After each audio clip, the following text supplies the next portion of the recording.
Take a look at what happened. The recent shooting at former President Donald Trump's campaign rally has not only sent shockwaves through the political landscape, but has also bolstered his chances of reclaiming the White House, according to investors. On July 14th, one day after the incident, market analysts predicted a surge in trades betting on Trump's victory. The incident occurred during a rally in Pennsylvania, where Trump was shot in the ear in what authorities are investigating as an assassination attempt. Despite the attack, Trump appeared defiant, pumping his fist with a blood-spattered face, and his campaign assured supporters of his well-being. Meanwhile, Trump issued his first statement after surviving an assassination attempt. Rong Ren Go, a portfolio manager at East Spring Investments in Singapore, noted that prior to the shooting, financial markets had responded to the potential of a Trump presidency by strengthening the dollar and positioning for a steeper U.S. Treasury yield curve. These trends are expected to intensify in the coming week. This marks the first shooting of a U.S. president or major party candidate since the 1981 assassination attempt on Republican President Ronald Reagan. Reagan's near-fatal encounter saw him rise significantly in the polls, a historical precedent that could impact the tight race between Trump and President Joe Biden, set for a rematch on November 5th. Nick Ferris, Chief Investment Officer at Vantage Point Asset Management, reflected on the historical context and told Reuters, "From memory, Reagan went up 22 points in the polls after his assassination attempt. The election is likely to be a landslide. This probably reduces uncertainty." World leaders and top entrepreneurs expressed shock and solidarity on social media on July 14th after former U.S. President Donald Trump was shot in the ear during a campaign rally in Pennsylvania. Japanese Prime Minister Fumio Kishida stated, "We must stand firm against any form of violence that challenges democracy," while Australian Prime Minister Anthony Albanese described the shooting as concerning and confronting.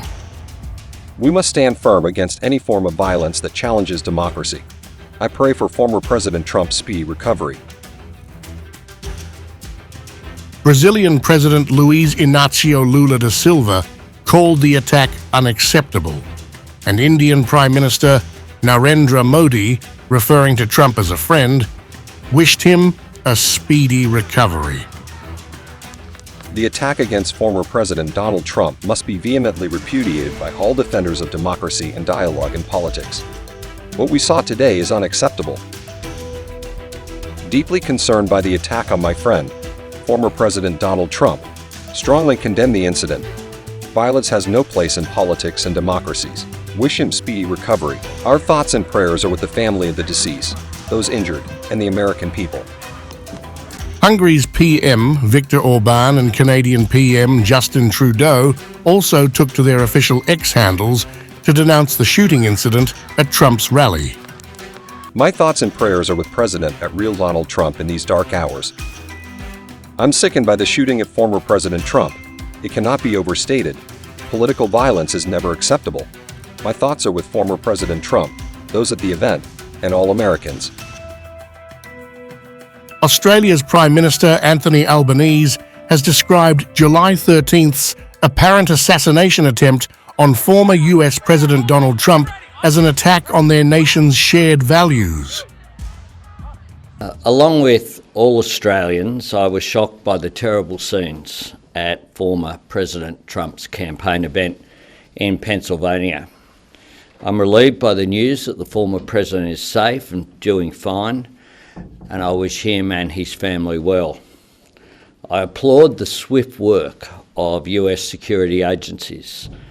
I'm also saddened by reports that a member of the audience has lost their life and other attendees have been injured, and I send my condolences on behalf of Australia to their loved ones in this time of grief.